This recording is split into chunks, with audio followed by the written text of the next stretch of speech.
snow.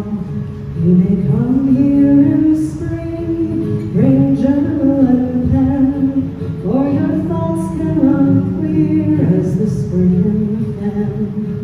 And summer is heavy, the spirits they tease, they walk close beside you and yet remain serene.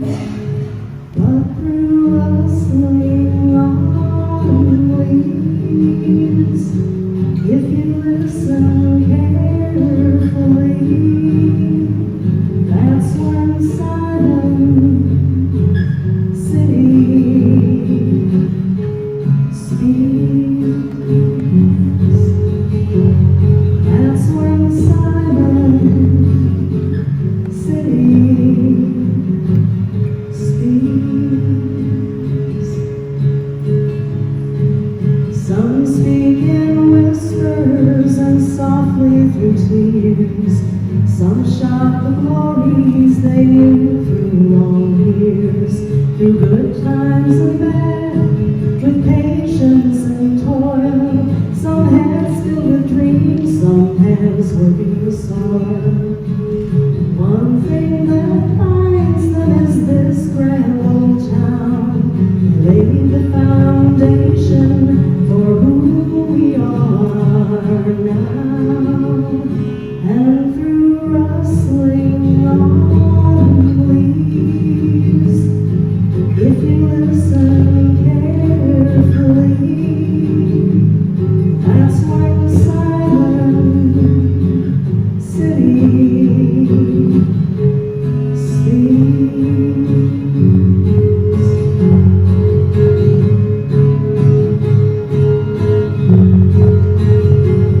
How true of us all, we're here so fleetingly. What would you say of your own life when you too recede into rustling autumn leaves? So please listen carefully, for how silent city speaks. How silent city speaks.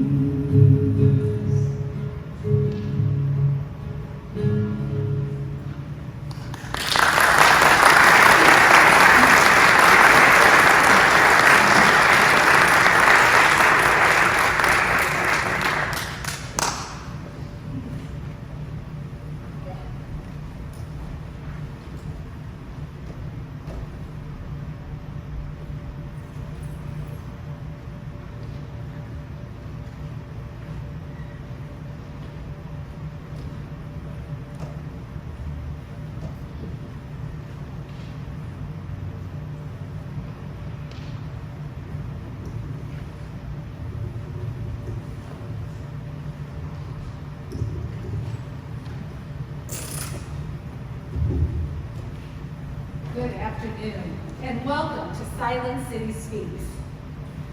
My name is Edith Payne, and I can't believe it's 1954, 100 years since Elgin was appropriated as a city. We've been doing all kinds of work looking in the dusty archives of early newspapers like The Advocate and The Gazette, and even something called Bluff City Daily. And we've learned so much. We've also found another place to learn about the early residents and the history of Elgin was Bluff City Cemetery. Cemeteries are not my favorite place, but thanks to Anna Marie and Andrew, I've gotten a whole new appreciation for those 108 acres of beauty and remembrance.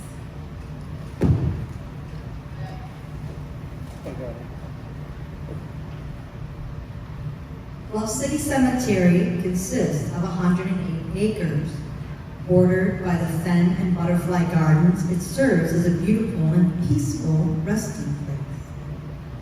As the original Channing Street Cemetery began to reach capacity, the city purchased the land from Municipal Cemetery. Bluff City, a non-sectarian cemetery, was opened in 1889. Grave sites were relocated over a period of time. A date of death prior to 1889 distinguishes graves from the original Channing Street location. On March 20th, 1930, a monument was erected near the main entrance to honor the founder of Elgin, James T. Gifford. The monument, designed by Frederick Egbert, stands 5 feet 6 inches tall and weighs 13,600 pounds. The pioneer spirit is captured by the inscription, Westward Ho. James Gifford founded Elgin in 1835. The original caretaker house was located opposite where the main office stands today. Built in 1892 by W. Abel, the house was occupied by Albert Markoff. Choosing not to follow his brothers in the family tradition of bricklayers or stonemasons, Mr. Markoff was the first caretaker of Bluff City and was responsible for laying out the first 12 sections of cemetery plots. On May of 1896, around 2 a.m., the Markoff family was awakened by a terrible storm moving through the area. As the family attempted to move to safety, a tornado struck the chimney, tumbling the bricks down. Thankfully, no one was hurt, and the family found safety in one of the stone vaults for the remainder of the storm. Many caretakers over the years have left their quiet influence on Bluff City Cemetery. Another is Marvin Schmidt, who worked as a caretaker for 30 years, from 1955 to 1985.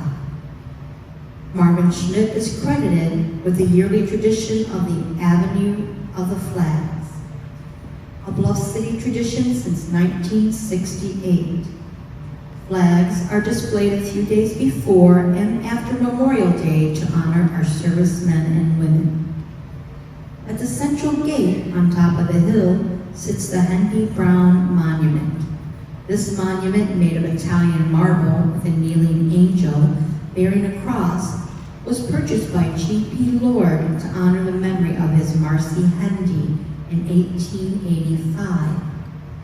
In 1889, the Italian government requested and received permission from Mr. Lord to transport the monument to the Paris Exposition to honor one of Italy's most talented sculptors. The Italian government bore the expense and responsibility of transatlantic transport to and from the exposition. I hope you will enjoy your visit today and be inspired to come back often. Thank you.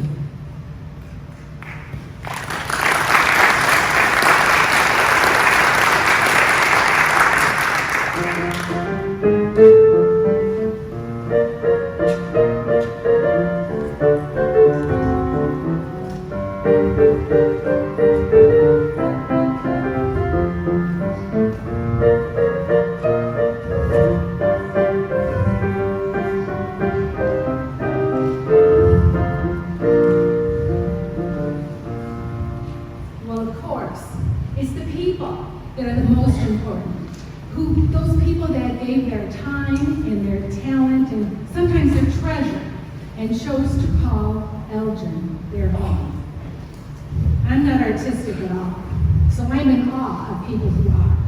And then when you have a woman who chose this challenging area and still had to battle prejudice and discrimination and succeeded, Laura Bray has a fascinating story to tell.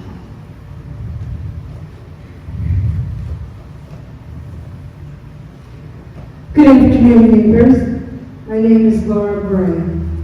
I was born April 5th, 1889 here in Illinois.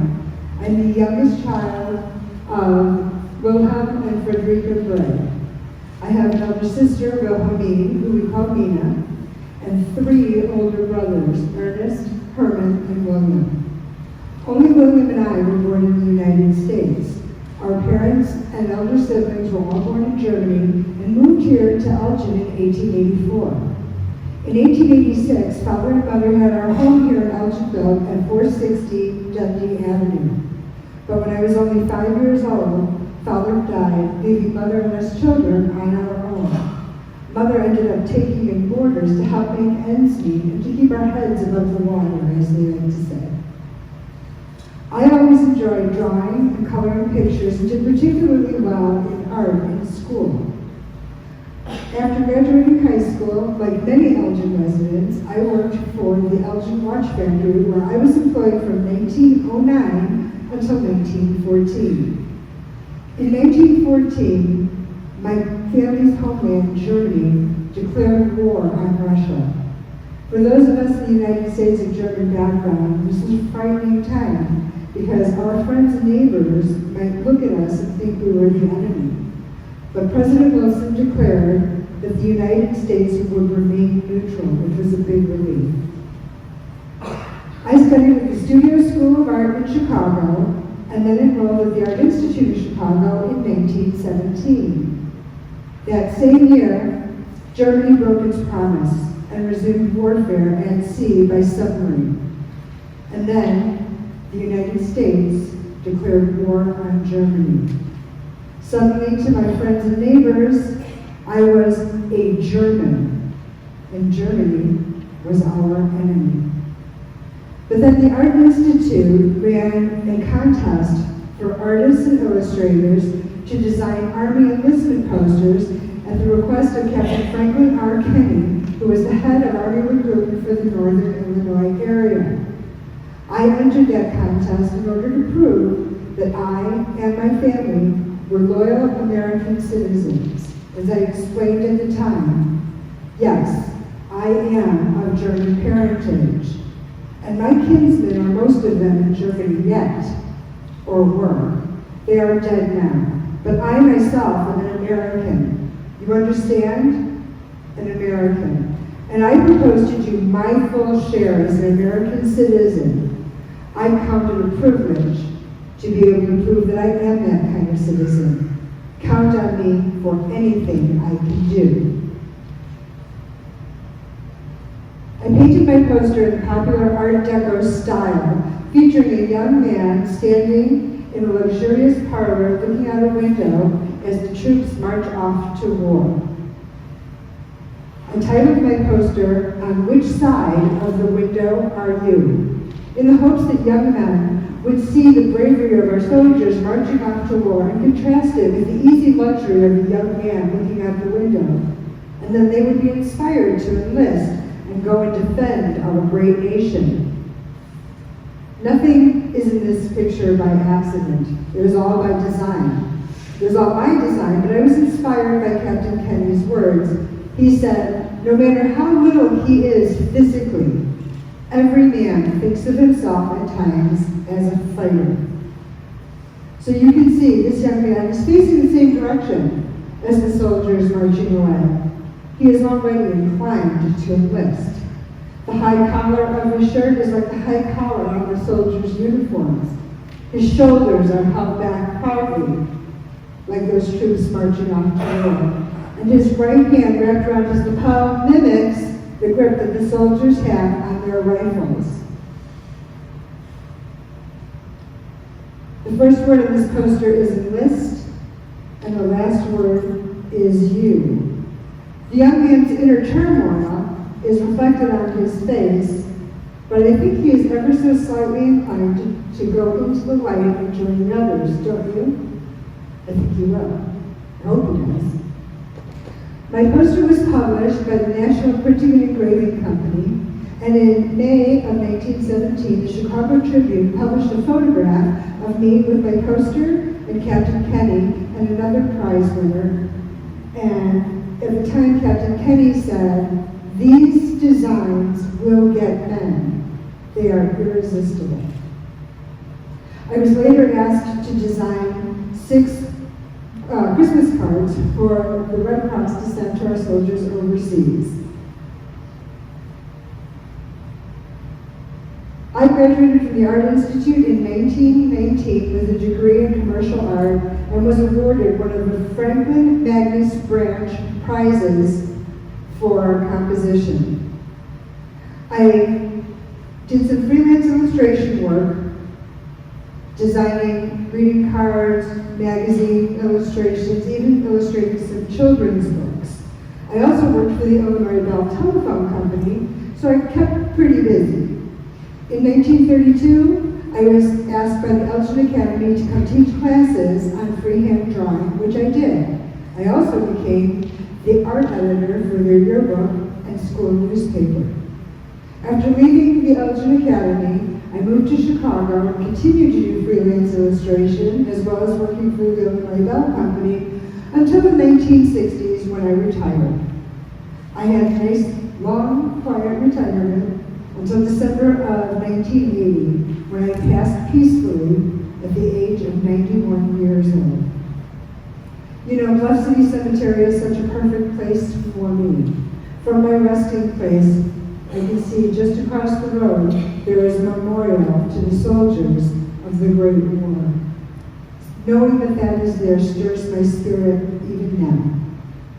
And down this hill is the final resting place of many of the soldiers who lost their lives in that Great War, and the men and women who lost their lives in the many wars to come.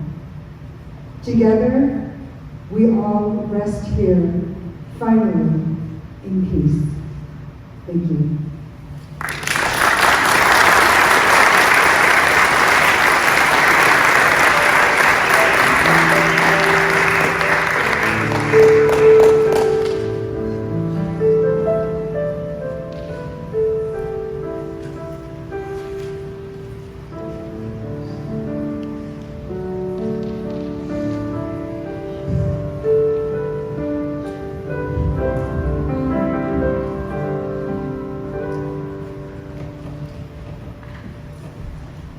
Sadly, very early in Elgin's history, the need for a cemetery arose.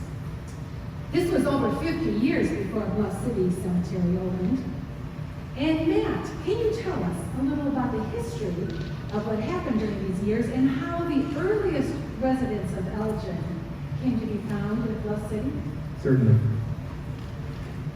The original Elgin Cemetery was located at the corner of Division and Chapel Streets, where the burial of Mary Ann Kimball, who died May 6, 1837, took place.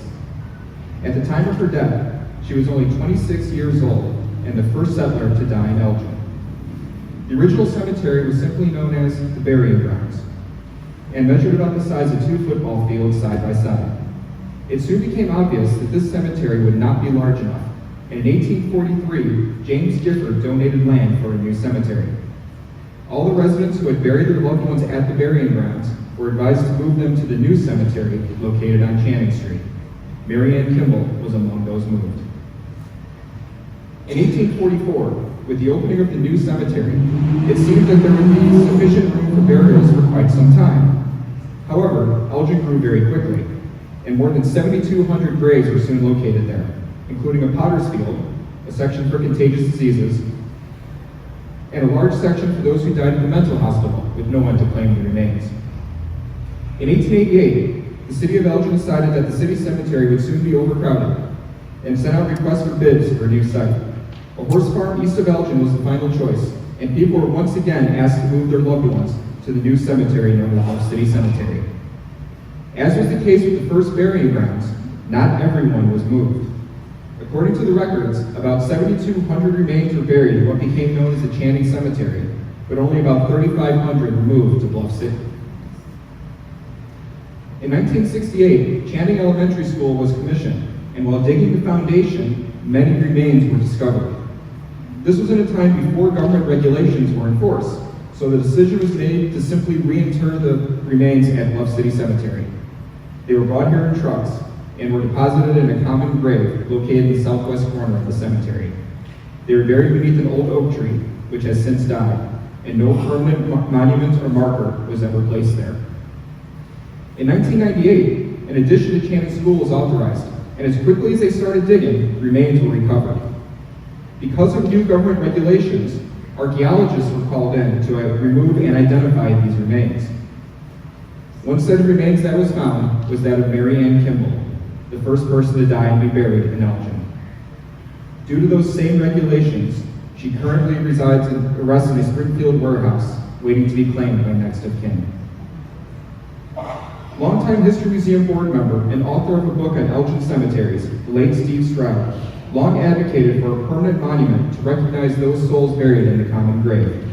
2 weeks ago, a granite monument and new oak tree were dedicated at the common grave, as was a bench in Steve's memory. If you wish to view the common grave area, you can go to its location in the southwest corner of the cemetery. And I would like to finish by reading what is written on that stone that was just so recently dedicated. It's entitled The Field of the Forgotten. In memory of the past citizens of Elgin, brought here from unmarked graves at Old Sem, the Prior City Cemetery, gone but never forgotten, their journey ends here. May their souls be at peace in this their eternal place of rest. At this common grave, we pay tribute to their memory. And also on the stone is a quote from Steve's book on the history of Elgin cemeteries that's just so perfect for an event like this. Though they are silent now, they all have stories to tell. Thank you.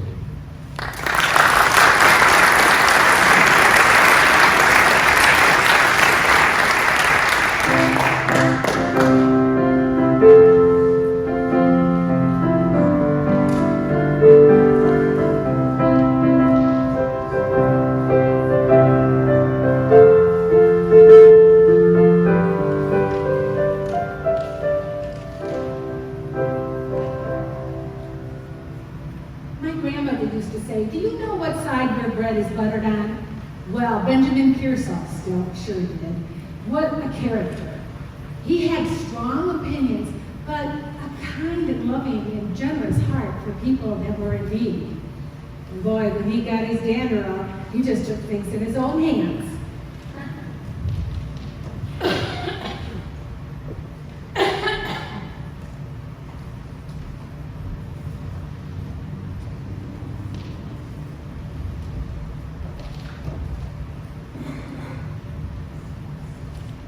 Good afternoon.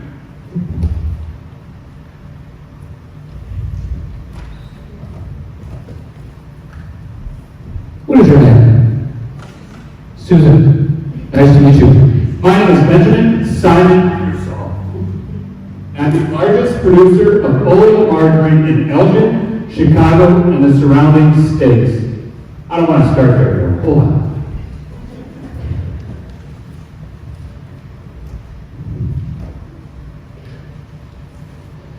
Welcome to my home. It's a little smaller than 808 Douglas Street, but my family and I, we don't need much room these days. I was born in Otsego County, New York, July 29, 1866. My mother was Helen and my father was Edwin. I moved west out to Illinois, to Huntley, and I worked for George Beck for a bit. My work allowed me to go to Colorado, and I returned. I settled in, when I returned to Illinois, I settled in Elgin. 1892 would be a big year for me. I went to go work for my uncle at the D.E. Wood Butter Company. And I quickly moved my way up through the company. I was the manager and also the treasurer. It would pay off with great rewards in the end.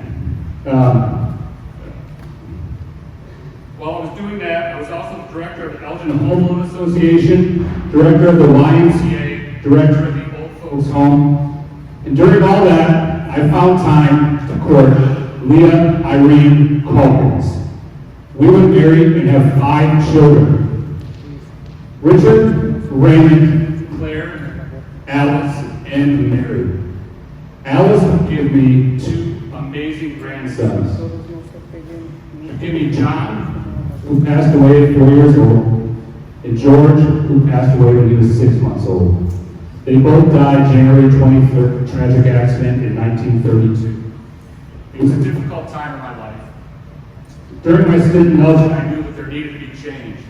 So in 1900, I decided that I was going to run for mayor.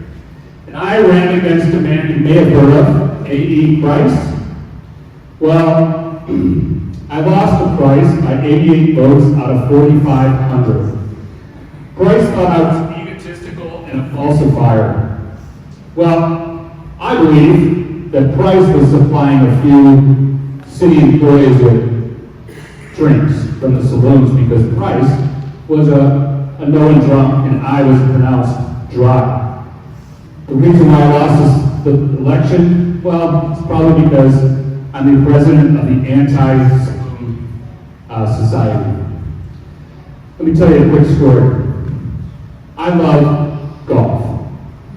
I was a member of the Elgin Golf Club, or the Elgin, golf club. There was a tree in the fairway, and this tree would unleash my notorious temper. One day when I showed up at the country club, that tree was gone. It's a mystery that nobody's ever solved. Between you and I believe it was the disgusting slots that built a cave on the 10th fairway. That cave had tables, chairs, and was stocked with illegal spirits.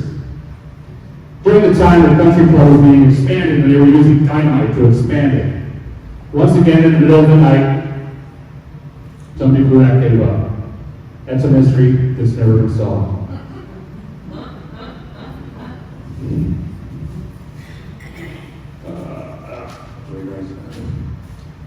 After 14 years with the D.E. Wood Butter Company, I decided to go off on my own, and I started the B.S. Pearsall Butter Company in 1907. In 1908, B.S. Pearsall in 1908 was worth $350,000. I bought the D.E. Wood Butter Company from my uncle, and now my company in 1908 was valued at $5 million. There was 150 dairies in the Elgin area. Chicago was a growing city. Well, I expanded out to Portland, Illinois. Chicago was a growing city, and the price of milk went up, so I knew that I needed to make a change. So I branched out into margarine, oleo, and cheese. In 1932, the NRA, which is the National Recovery Act, not what you know of today as the NRA, was trying to bring the economy up. So they told a bunch of business owners that we're going to tell business owners how to run their business. And I didn't agree with that at all as a business owner. I treated my employees better than any other business owner. Out of 200 employees, I could tell you all their first names, their background, and also their family histories. There was no way I was going to join the NRA. Well, in 1935, the NRA was found unconstitutional and it was put to rest. I would go on a trip to Chicago. When I came back, I had a rash on my hand. Well, that would turn into spinal meningitis, and I would pass March 1st, 1935 at 12:37. My funeral would be held at my home at 808 Douglas Street, which is still there, and I would be entombed in my mausoleum to this very day. I'll tell you one last story before I go.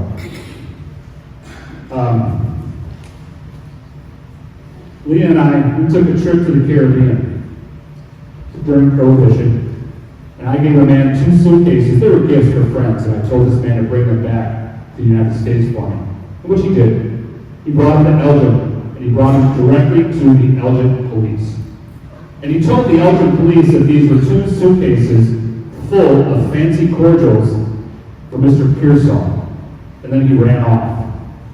Well, the Elgin police, knowing Mr. Pearsall, knew that I wasn't a drinker, so they were a little suspicious of this, and they opened up the suitcases, only to find 2 suitcases full of fancy cordials that were of the non-alcoholic kind.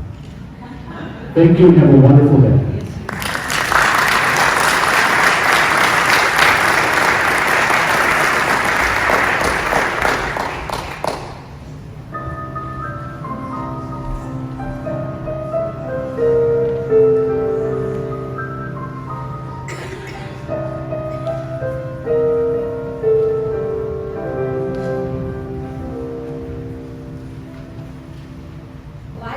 Sure has changed since air conditioning has been invented, and I'm glad.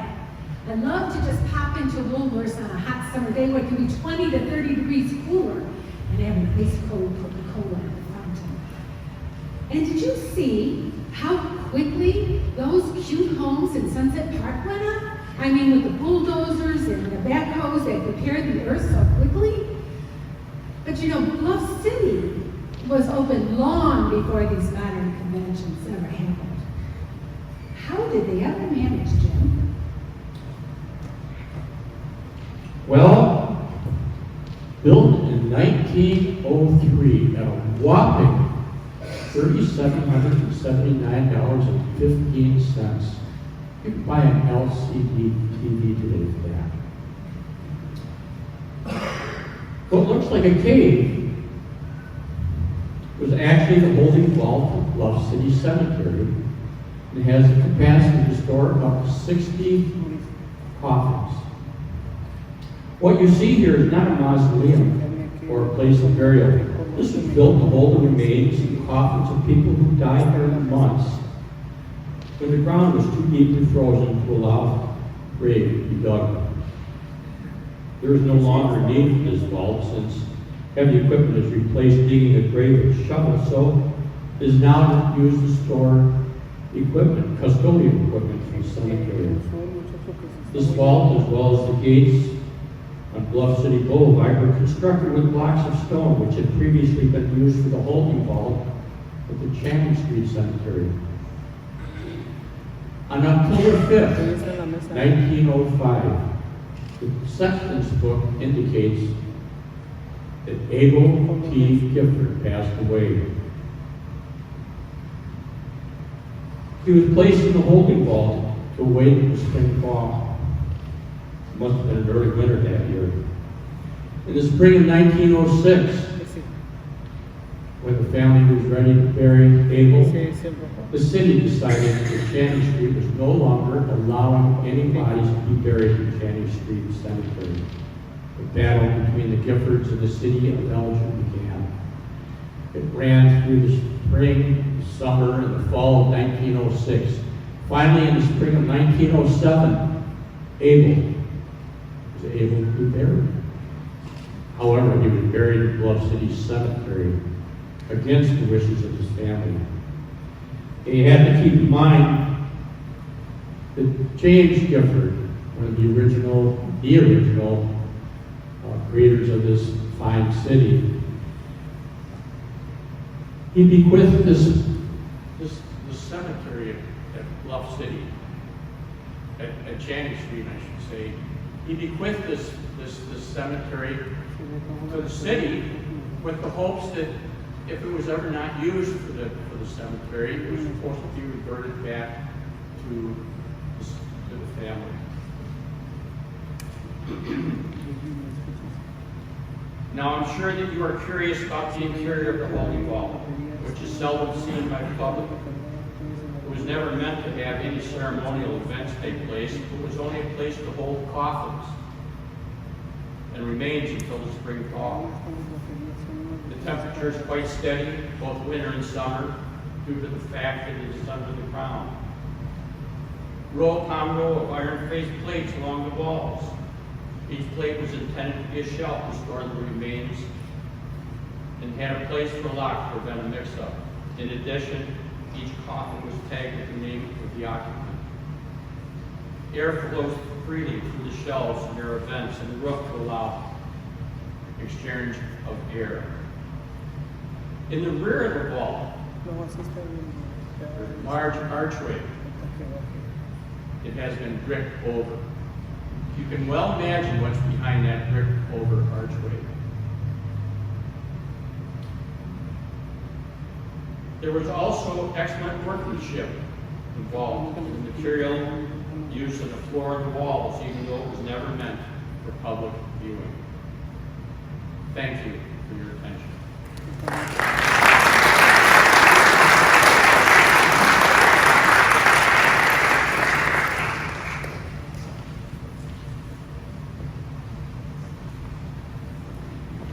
Well, I think it's about time that we get up and stretch our legs and maybe have a little cookies and punch, which we have in the kitchen, which is right through that door. This bathroom's number 2. We'll be back in 15 minutes.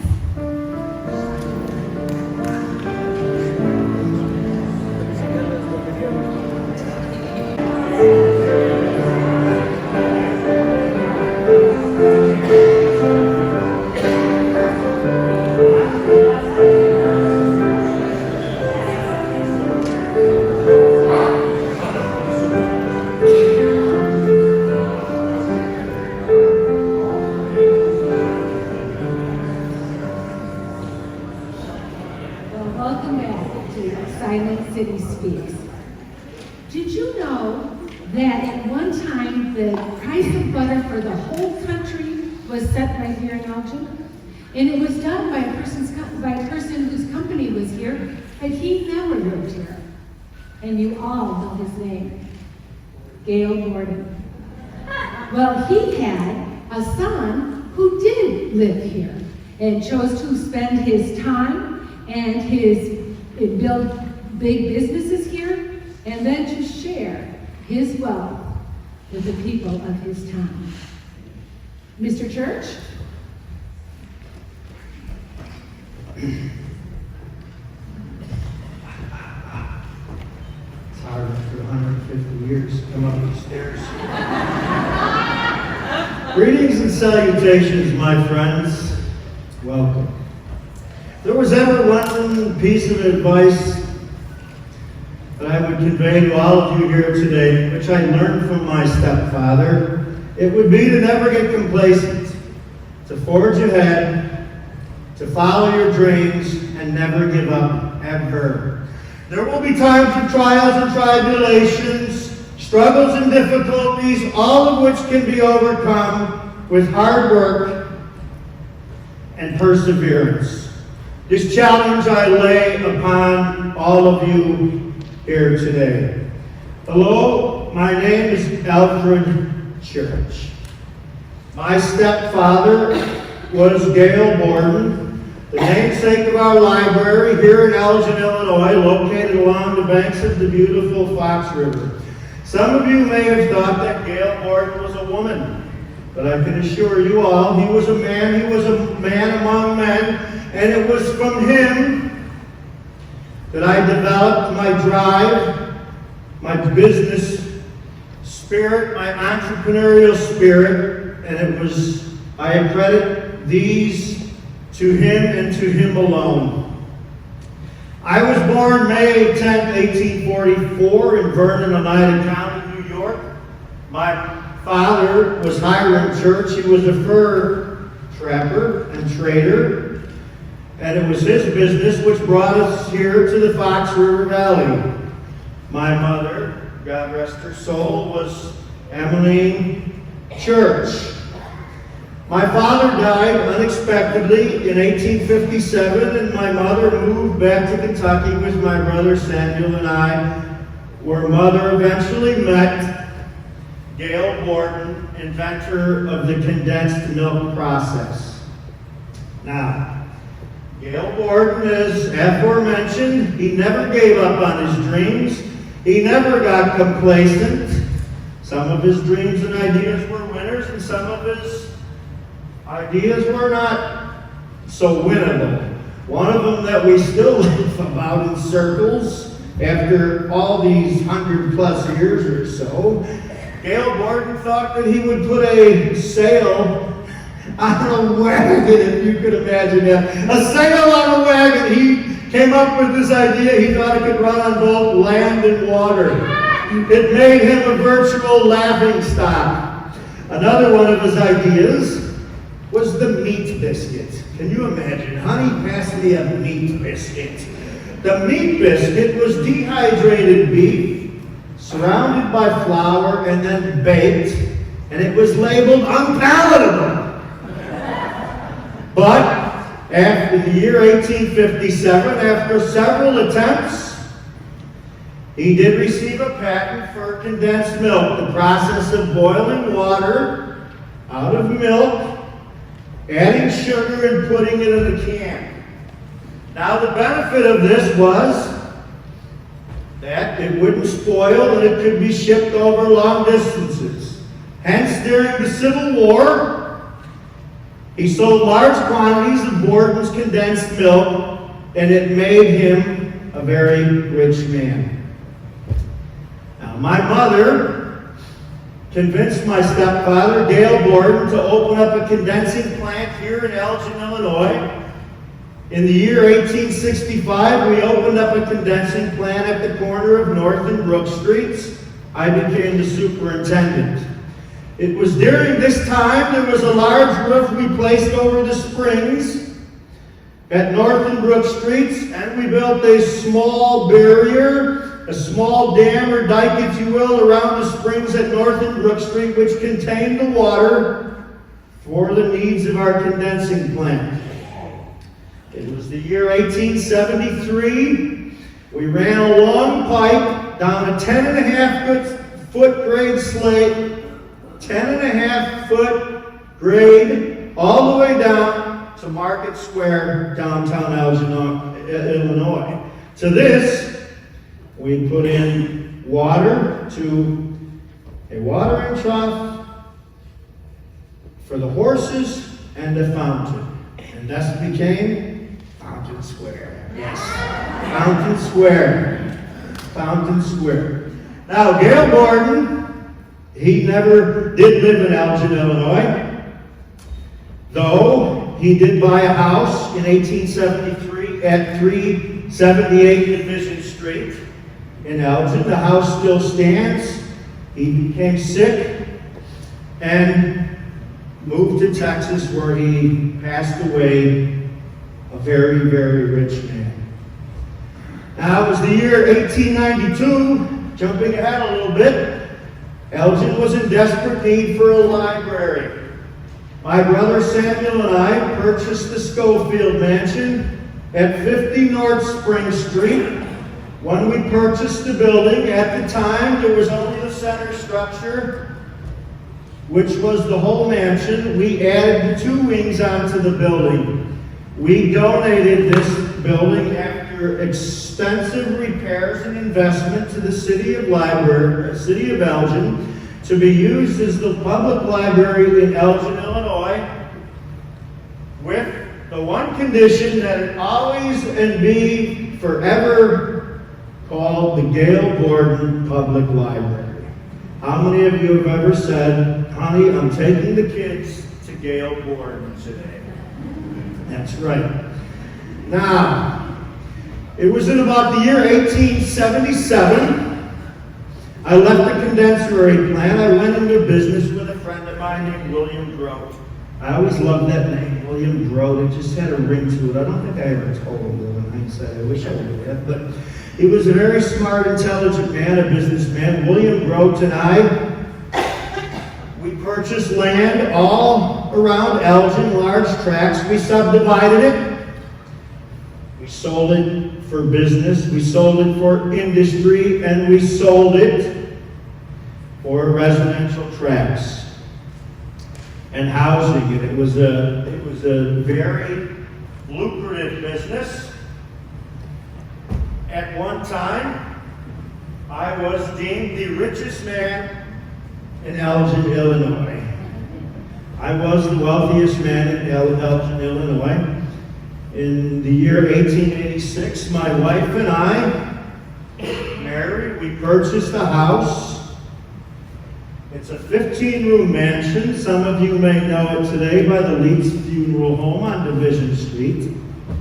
The times we had there, it had a porte cochere out front so that my friends could come in on their wagon unencumbered by rain or wind or weather or snow.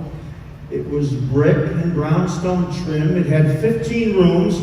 It cost us $25,000 at the time. That was more than 20 times the cost of an average house in Elgin.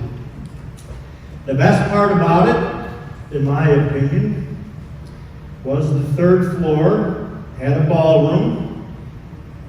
The whole 3rd floor was a ballroom. It was only the 3rd house in Elgin that had a room specifically designed as a ballroom.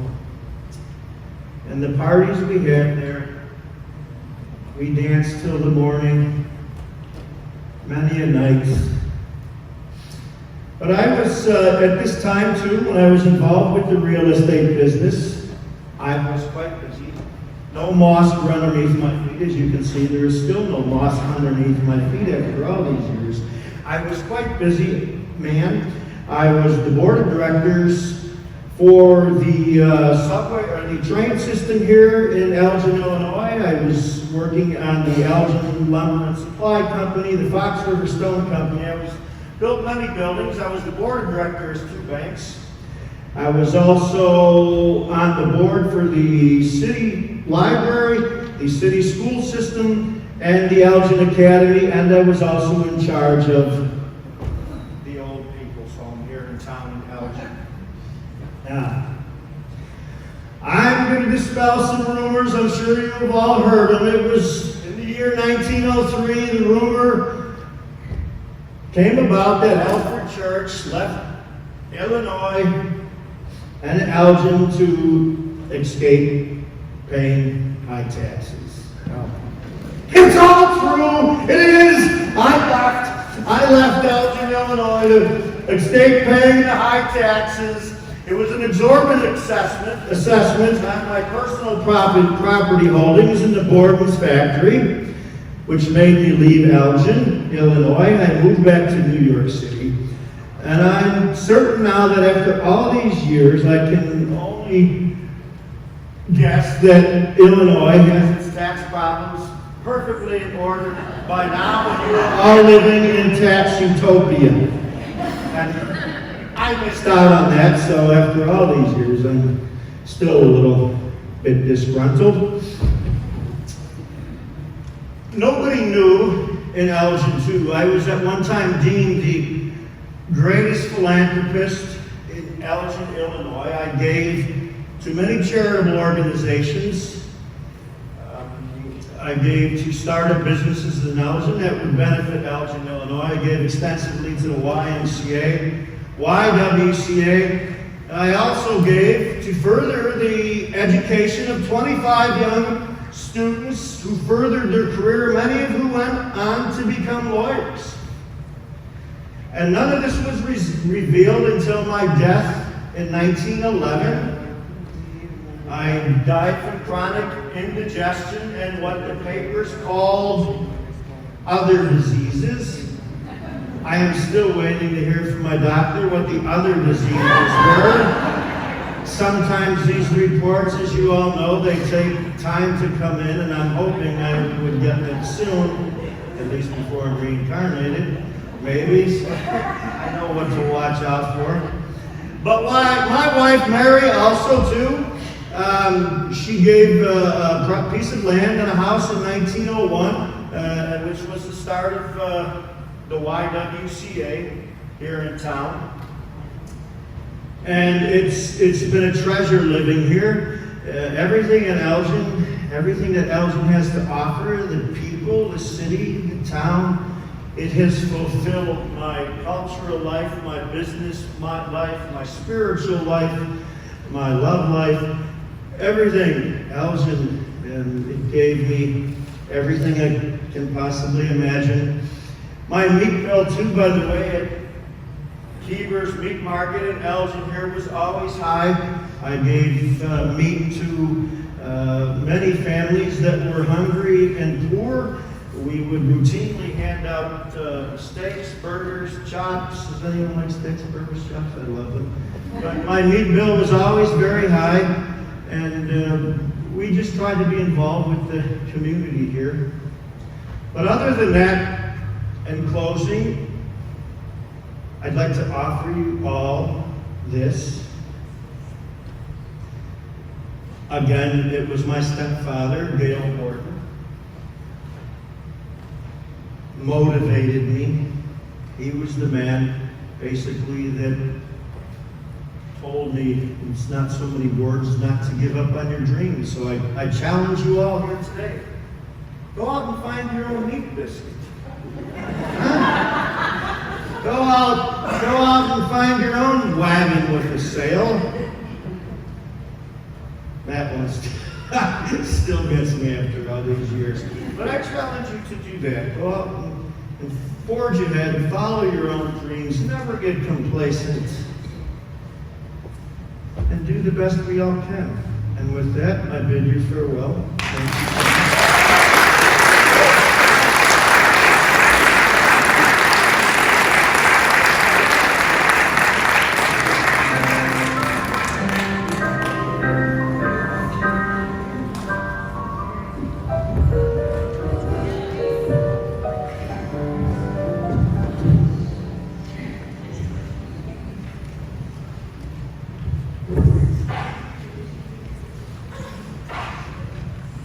There are love City Cemetery. But I never knew the significance behind the carvings or the meaning behind the symbols until I was lucky enough to take a walk through the cemetery this week. Thank you. I'm glad Mr. Church warmed you up for me. Now you're ready for a challenge that I have for you. How many of you have attended the cemetery walk at the cemetery in the past? Would you raise your hand? Oh my goodness. Well, then you know the meaning of many of the monuments already. And I'll need your knowledge to help us today. Are you ready? We have a very short time to identify the symbols of 11 monuments. If you know the meaning, please call out. Don't be shy. There are no wrong answers. Are you ready? Here's the first one. This is the Raymond Monument, and these are all monuments that were on the walk that you would have seen if you were at the cemetery. You see the stump of the tree. What does the stump designate? Life cut short. Excellent. Death, life cut short. That's right. And the ivy on the tree is a sign of close, faithfulness, and immortality. Think death when you think of it. The peeling bark, now think about a tree with bark peeling, that does symbolize death. And the smaller stumps, you can see on the other, there we go. Just on the edge you can see a small stump there. That often represents children who have died young. All right, the Ron Monument. Next one.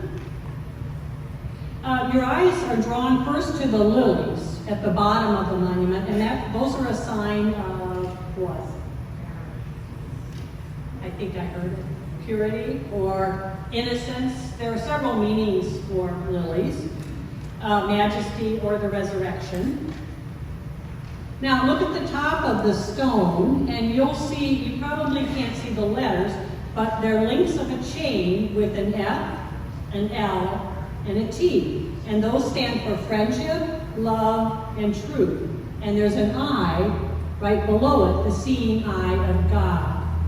Now you also might, on such a monument, see the initials I-I-O-F under the chain link. And those are the initials for what fraternal organization? Excellent, yes. The Independent Order of Odd Fellows. Now here's another stone that designates a fraternal order. This one is for, can you see? This is for the, they like to ride in little cars. The Shriners, yes, somebody said that, the Shriners. Excellent. The next one, we have the Mackey Monument, and at the top you see the palm. And what does a palm represent? That's a tough one. You see the palm quite a bit. It stands for eternal peace or spiritual victory. And the next one, the fence. These are hard to see on this one, but there are the grapes and a grapevine, and this is a symbol of the Christian faith. And you think about, I think in the Bible, I am the vine and you are the branches. So it's a symbol of Christian faith. All right. In the Carr Monument, we have the ivy, which we already saw on the Raymond tree stump, and that we know stands for faithfulness and immortality. But then on the other side are the oak leaves. Now think about an oak tree. What would that represent? Power, authority, victory. Right. Good. You're doing very well. The next one. You don't see these too often, but we have tulips on this one. And the tulips represent, now some have said they represent, well they do represent love or charity, but some women have said they represent my husband's too cheap to buy roses. But I'm hoping you see tulips in a better light when you see them. one, you see the roses. This is a beautiful monument. There are roses that are carved on the monument with a Bible passage, and roses also represent love, unfailing love and hope also. There's a scroll on the back behind the roses, and it represents one's life unfolding. And the scroll may be scrolled farther down depending on the age of the person who died. At the bottom, I don't think you can see here, but there are two shells, and they represent the resurrection. Excellent. Okay. On this monument, you notice the drape that's carved over the top. This one, the drape represents mourning, sorrow. Excellent. Okay. You're doing very well. And the Leith monument, you can't miss this one when you see it. The bench is called an exedra, and it symbolizes rest, right, rest and repose, which is quite fitting, exactly, for the owner of a furniture store. But it's not just, it wasn't just Mr. Leith who used this symbol. On either side are urns, and the urns, which is an old symbol, represent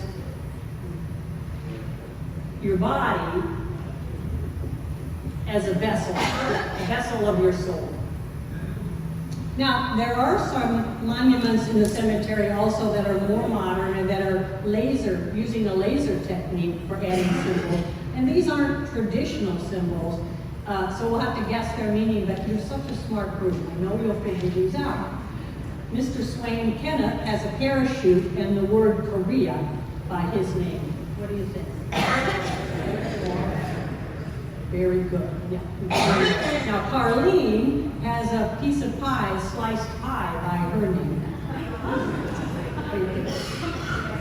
I wish I had known Carlene. Yeah. I must have been a good listener.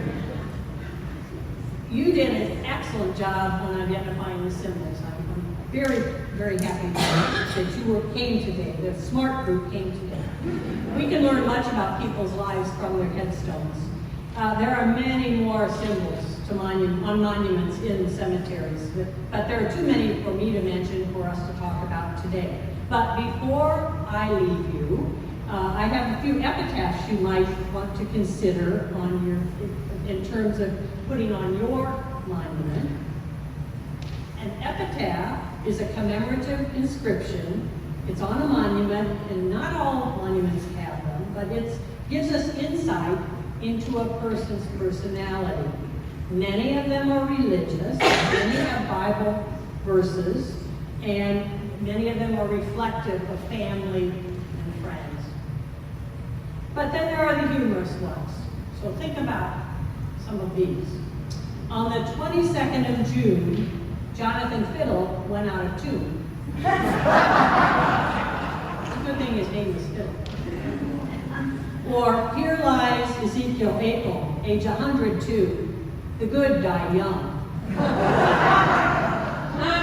Or I think probably one of my very favorites, I told you I was sick.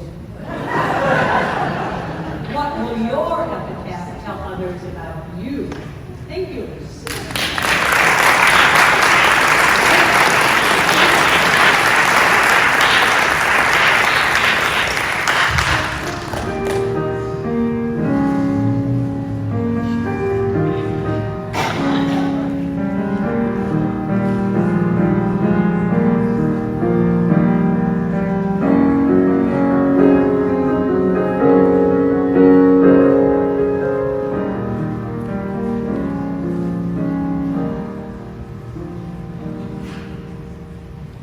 Sometimes I think Elgin could be called the second city due to our more famous and bigger neighbor to the east. But sure, they have the Art Institute and the Chicago Symphony Orchestra.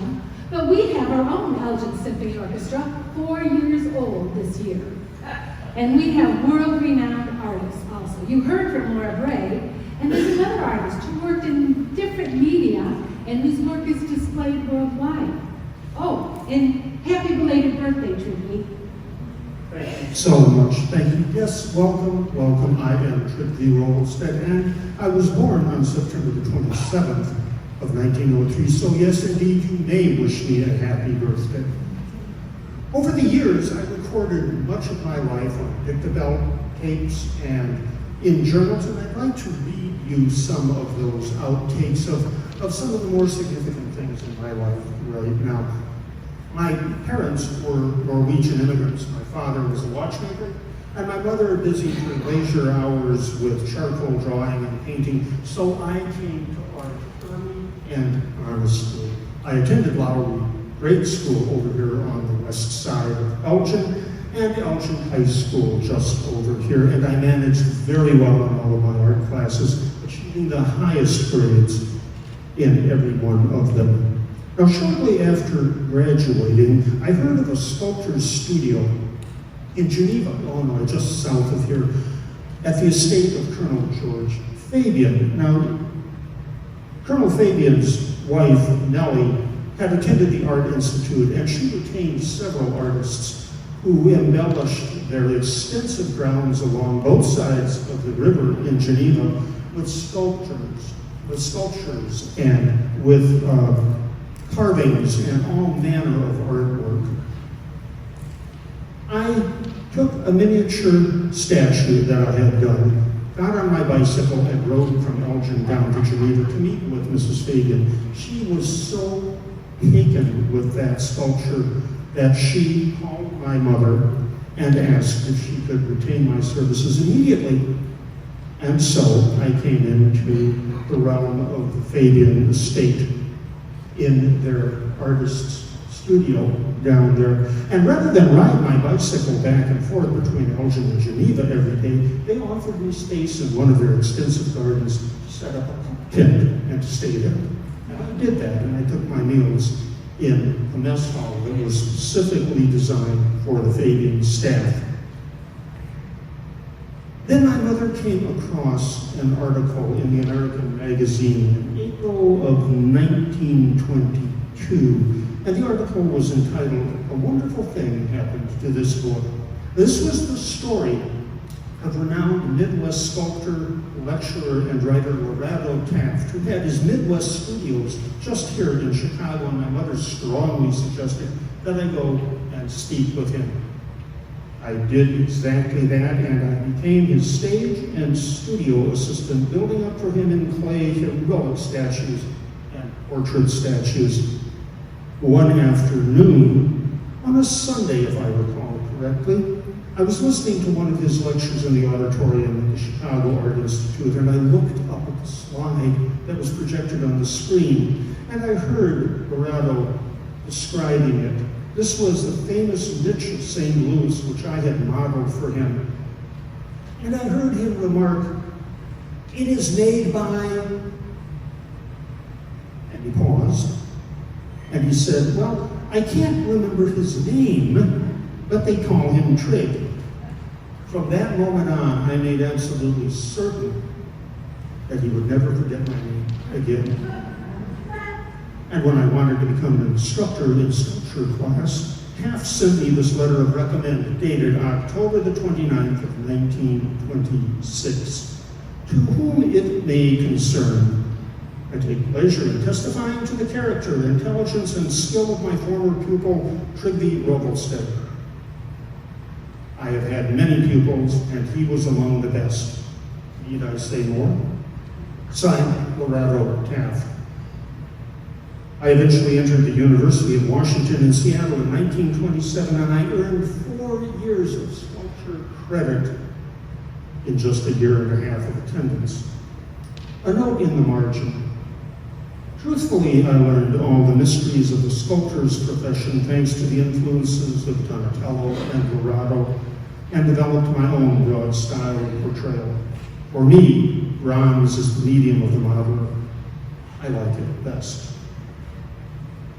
My notes from the 1940s. I served the United States government in World War II as the very first metal sculptor of the War Department. In fact, some of you have seen, I am certain, and some of you may even be entitled to wear several of the medals I designed. the Women's Army Corps Service, or the WACS, United States Legion of Merit, the Screaming Eagle Medal for the 101st Airborne, the Bronze Star, and many more, including the Combat Infantry Badge. In 1946, at the end of the Second World War, I was asked to edit and design the American Roll of Honor for London, England's St. Paul's Cathedral. This great 500-page volume contains the names of over 28,000 Americans stationed in Great Britain who gave their lives throughout the war.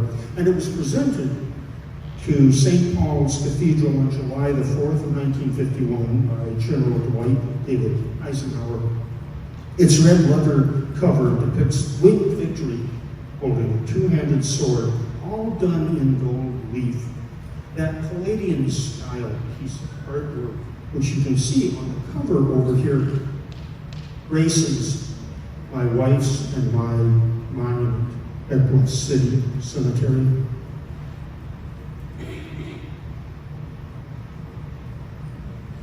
I remember writing this.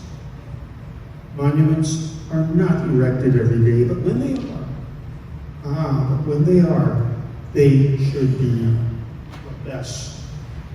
And you no doubt have seen my work, many of you, and I'm certain my Pioneer Family Memorial statue, which stands just south of the Kimball Street Bridge across from the new library in downtown Elgin. That statue actually got its beginnings when I received the commission from the city of Elgin in 1930 to produce a bust of the city's founder, Gifford, for the centennial celebration of the founding of this town. Eventually, it developed into the statue which you now see along the river here. It depicts 4 pioneers and an infant. One of those pioneers is modeled on James T. Gifford, the founder of Elgin.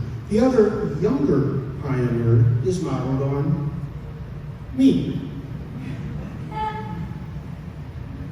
Those 12-foot tall statues stood in my studios on Ryerson Avenue for a very, very long time. And in those 70 years that it took to finally have that cast in bronze, I did everything I could to move that project forward. I even designed a commemorative coin, which I sold to raise funds for that. I tried, and other people eventually joined me in that cause. And thanks to their efforts, that statue was finally erected. It was cast and put up along the riverfront, and it was dedicated on November the 11th, 2001. That statue will eventually grow up. I said it's like an oak tree. Its growth is slow, but it's a mighty great thing when it matures. So it did mature. It was dedicated on November the 11th of 2001, and many of you have seen that. Many of you have seen that, but it was too late. Too late for me, for I died on June the 8th, 1990, at the age of 86, here in Elgin. But you know, I conceived of an even more ambitious piece. It was to be called I Will. It would have towered 500 feet over the harbor of Chicago and changed forever the skyline of that city. It would have dwarfed the Statue of Liberty, and here is a proposal drawing for that. It would have been a magnificent piece that would have taken 3 years and 200 people working day and night to achieve this piece. It would have been, yes, monuments are not erected every day. Thank you for stopping by.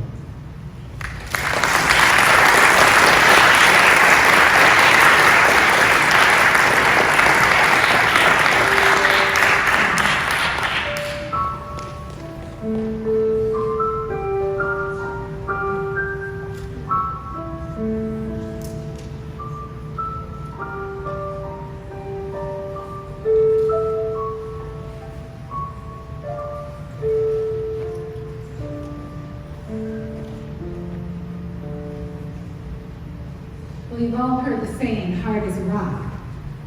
Well, Cindy knows that sometimes that's true, but it isn't always. The Carver's Medium. Most of the delicate sculptures that grace monuments in Bluff City Cemetery are fashioned of marble, a soft stone and a carver's delight. Limestone, first cousin to marble, is a stone even softer and easier to work with. While the best limestone is still harvested in Indiana, and marble continues to be mined in Vermont, Georgia, and the Dakotas, neither is in great demand. Unfortunately, both marble and limestone have a high silica content, which simply cannot withstand the acids in today's atmosphere. Our air pollution erodes these stones at an alarming rate. The vast majority of memorials in Bluff City Cemetery are made of granite. With no appreciable silicone content, granite is the material best suited for our environment. It endures. The evolution of the pneumatic drill finally allows the memorialist to carve delicate details into the granite's hard surface. Available in shades of red, pink, gray, blue, black, as well as a rainbow combinations, granite is the medium of choice. Several areas in the country have produced quality granite on such a continuous basis as to have become legendary supplier of the stone. Alberton, Georgia, and the Bar, Vermont, areas of two such sites known for their red and gray granite. St. Cloud, Minnesota produces quality red and gray and is famous for the rainbow granite as well. The quarry in Millbank, South Dakota is incredibly immense, measuring 1,500 feet thick, 30 miles across, and 1,200 miles long. Early carvers used tools such as chisels. Chisels have been used for years, but today, as granite is the medium of choice, carrying stone is now done with lasers, diamond cutters, and water jet tool technology. And what about memorials in the future? Prototypes made entirely of lucite exist. In California and Ontario, Canada, solar-powered tape recorders that are built into the monuments are available for purchase. Perhaps the children of tomorrow will think it common to visit a grandparent's grave and listen to the voices of the past.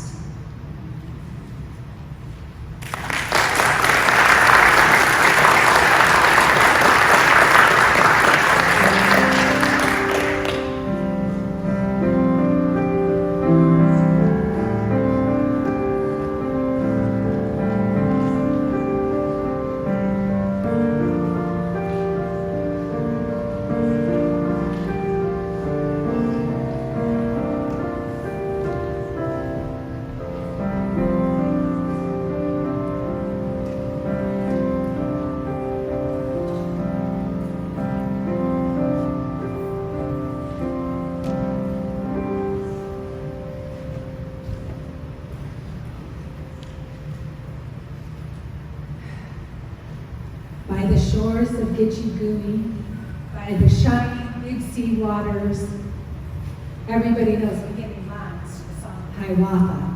And thousands of people have seen the reenactment of it, which is held every year here in Elgin. Carl and Maud Paleska are the moving forces behind this beautiful pageant. But they have contributed so much more to the city of Elgin. Carl and Maud, let's dance.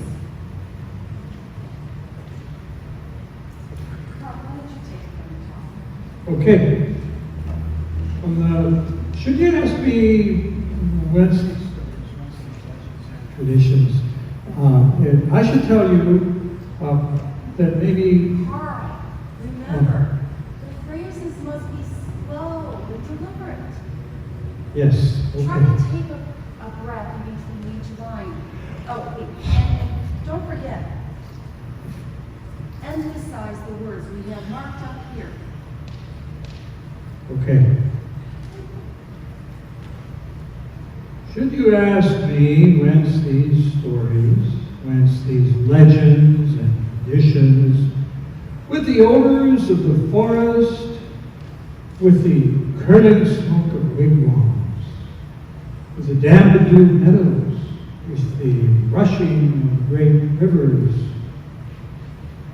with their frequent repetitions and the wild reverberations as of thunder in the mountains, I should answer. I should tell you from the forests and the prairies, from the Great Lakes, the Northland, and from the land of the Ojibwe, and from the land of the Dakota. Yes, much better. Now, we should rehearse a little of our dances. We have to keep up our skills. Let's see, how about the Chickasaw stomp dance? That is a good one. Okay. Hey, hey, hey, oh! What? You stepped on my foot again. We have welcome. We're so happy to see you here today and to have the opportunity to tell you about a pageant that we produce at Boy Scout Camp Big Timber in Elgin. This is my husband, Carl Carlaska, and I'm Maud. Carl's better known as Injun Par. That's because, well, why don't you go ahead and tell him, Carl? Well, I don't mind that they call me Injun Par. Even though my father was a German immigrant, I have always loved the West. In fact, I was actually born in Wyoming on one of my parents' frequent hunting trips. That's right, I was born on a hunting trip. So does that help you to understand why traveling the West, by then the home of most American Indians, was a Carlaska family tradition? I love the things I saw as a little boy. I loved Indian life. I loved the Indian villages, the people, but mostly I loved their traditions. And of all the Indian traditions, Carl's favorite was the dances. He first noticed the authentic costumes, the colorful feathers, the beaded leather, the moccasins, and how they were all handmade on the Indian grounds. My first introduction to Indian dancing was actually when I went to see the Buffalo Bill Wild West Exposition in 1896. When I saw those Indian dances, I was hooked like a fish. I had to learn to do those dances myself. Carl met Eddie Littlechief. He was a Rosebud Sioux, and they became friends. Eddie taught Carl all the Indian dances, and it was very rare at that time for a white man to learn the Indian dances. But they became very close and almost like brothers. I was happy to help Carl as I was a Girl Scout leader, and before long we were traveling out west to visit our Indian friends and to learn more about their traditions, and over time I believe we began to feel like family. Now, my husband was adopted as a brother by the Sioux, the Blackfoot, and the Ojibwe Indians. That was a very rare and memorable honor for my husband and a tribute to how the Indians felt about the way my husband honored their traditions. I was involved in Boy Scouting, and in 1927, I taught some of the scouts out at Camp Big Timber, west of Elgin, some of the dances that Eddie had taught me. They would dance around the campfire. Well, the boys asked if they could invite their parents to come and see what they had learned. So We put seats around the campfire, and then more and more visitors came each year. We added more characters, and then we introduced the narration of the beautiful Song of Hiawatha, a poem by Henry Wadsworth Longfellow. At first it was all boys. I was a home economics teacher at Elgin High School. And as our program grew and progressed, we needed a woman to play the role of Old Nokomis. That became me. And for years, I was the only woman in the show until, let's see, that was in 1948. We had the Felicia dancers, the little dragonfly girl dancers. I'm sorry that we don't have time to tell you all about the pageant today. What a beautiful pageant it is, and all the details about it, but it is well documented, and you can look it up in the newspaper if you wish. Now, previously, I was an accountant, and now I'm known to be the producer, the director, and the choreographer of the Hiawatha pageant. You might think that's quite different being an accountant than what I do now, but not so. You see, when I was an accountant, I organized numbers. Now, as the producer and director, I organize the young people of Elgin, and I give them an opportunity to participate in this pageant and to learn all about those wonderful Indian traditions. But at the same time, they're establishing their own traditions. And so, should you ask me now, whence these stories? Whence these legends and traditions? I should answer, I should tell you, from the grounds of Camp Big Timber in Elgin, Illinois. Back to our dancing. Okay. Thank you for coming. Thank you.